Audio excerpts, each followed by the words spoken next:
All right. Well, thank you, Judge. Well, yeah, I think it's interesting. The home ownership society, Judge, you make a good point. Animal spirits are allowed to. The animal spirits of the stock market came right into the housing market. I don't know about, maybe Peter may disagree of whether or not we're in a depression, might be called a Great Recession. But you know, Peter, you have had a lot to say about Fannie Mae and Freddie Mac. What I like about this story is that, you know, our own, or the government's, taxpayers' ownership is at 79.9%.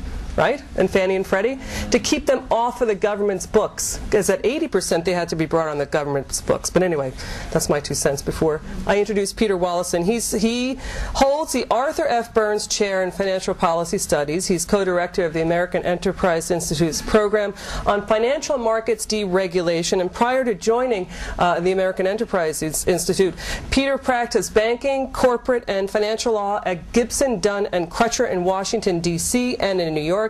He's held a number of government positions from June of '81 to January 1985. He was general counsel of the United States Treasury Department, where he had a significant role in the development of the Reagan administration's proposal for deregulation in the financial services industry. He served as general counsel to the Depository Institutions Deregulations Committee. I can't believe I got that out. And he participated in the Treasury Department's efforts to deal with the debt from emerging market economies. And during 1986 and 1987, Mr. Wallison was a White House counsel to President Ronald Reagan. And between 1972 and 76, is this right, Peter? You served first as special assistant to New York's Governor Nelson Rockefeller, is that right? And subsequently as counsel to Mr. Rockefeller when he was Vice President of the United States. Mr. Wallison is admitted to practice before the courts of the District of Columbia, and he is a member of the D.C. Bar Association. He received his undergraduate degree from Harvard College, Harvard College, in 1963, and law degree from Harvard Law School in 1966. He's the author of many, many books, quite prolific. Ronald Reagan, The Power of Conviction and the Success of His Presidency by Westview Press. That's a publisher right there, Peter? Yeah. And on financial or regulatory matters, he's the author of Back from the Brink. This is a 1990 book, and it's a proposal for a private deposit insurance system. He co-authored Nationalizing Mortgage Risk, The Growth of Fannie Mae and Freddie Mac in 2000, The Gap, meaning Generally Accepted Accounting Principles, The Gap, Corporate Disclosure in the Internet Age in 2000, and Competitive Equity, A Better Way to Organize Mutual Funds in 2007, all published by AEI Press. He's the editor of Optional Federal Chartering and Regulation of Insurance Companies in 2000, and also serving two masters yet out of control, Fannie Mae and Freddie Mac. He's a frequent contributor to the op-ed pages of the New York Times, Wall Street Journal, and Financial Times. He's been a speaker at many, many conferences on financial services, accounting, and corporate governance. And he's a member of the Shadow Financial Regulatory Committee and the Council on Foreign Relations. I don't know when these two men sleep. Anyway, without further ado, Peter Wallison. Very high tech.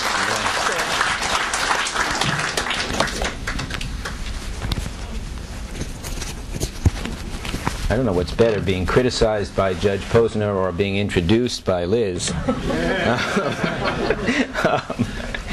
I am really grateful for the opportunity to be here. I want to thank the Federalist Society for sponsoring this. I'm delighted that we have so many people, because this is actually a very, very important issue. It's just not one recovering lawyer, one real lawyer debating issues that are academic. These are serious issues, because the diagnosis determines the prescription. And just in our politics and in our policy, as well as in medicine. And to the extent that we come up with the wrong diagnosis for where we are and how we got here, we're going to have the wrong prescription.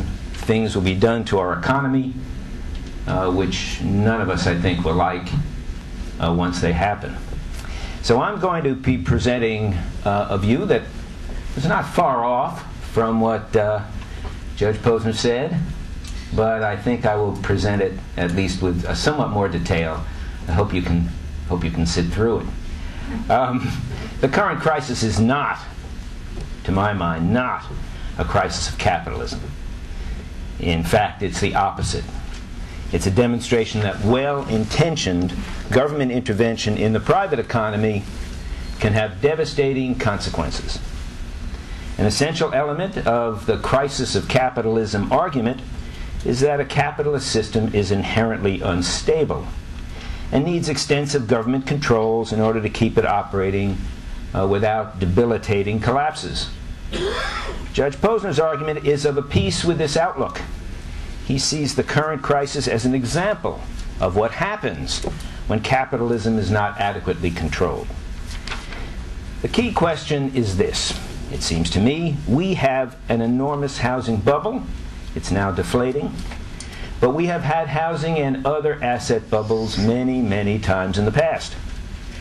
Why did this particular bubble cause a worldwide financial crisis? And that is the question that I'm going to try to answer tonight. Judge Posner's argument does not provide an answer. He points to low interest rates induced by the Fed, to people disregarding warnings, to herd behavior, to young and inexperienced traders, to pressure to produce profits. Here I'm taking a lot of stuff from his book, which I recommend you all read. People riding a bubble, and of course Wall Street's system of compensation. But these are the familiar elements of every bubble. Why was this bubble the first in 70 years to result in a worldwide financial collapse? As you have just heard, Judge Posner also argues that it was deregulation of both banks, and principally, I guess, not banks so much as others competing with them, that was responsible for the collapse.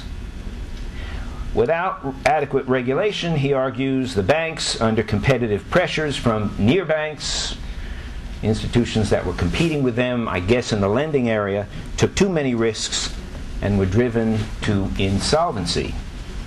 This would be a plausible argument, it seems to me, for differentiating this bubble from all other bubbles. The trouble with the argument, however, it seems to me, is that he has not and cannot point to any particular deregulation that is the cause. I heard, maybe you heard more than I did, but what I heard him say is that banks could at one time get funds on which they did not have to pay interest, and now they've had to compete with competitors for these funds. And that, because they have to compete for their raw material, which is money, they are taking too many risks in order to earn the profits necessary to pay for that material. Now, that is a really odd argument from someone who has made his reputation and a well-deserved and astoundingly good reputation as someone who has brought economics into law. That argument reminds me very much of what people were saying 70 years ago. That is a New Deal kind of argument. And that is, competition is ruinous. And the more competition we allow, the more losses the members of the competing industries, the competing companies will suffer, and many, many companies will go out of business.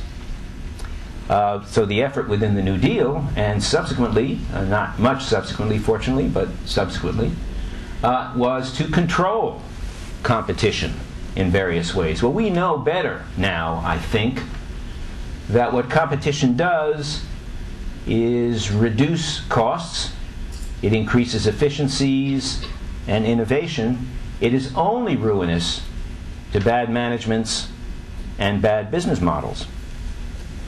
So I regret to hear Judge Posner turning away with his analysis of the financial crisis from a lifetime of achievement in bringing economic analysis into legal decisions. There is one further fact that also raises in my mind a serious question about Judge Posner's argument. The current crisis is by far the worst since the Depression era, as I suggested.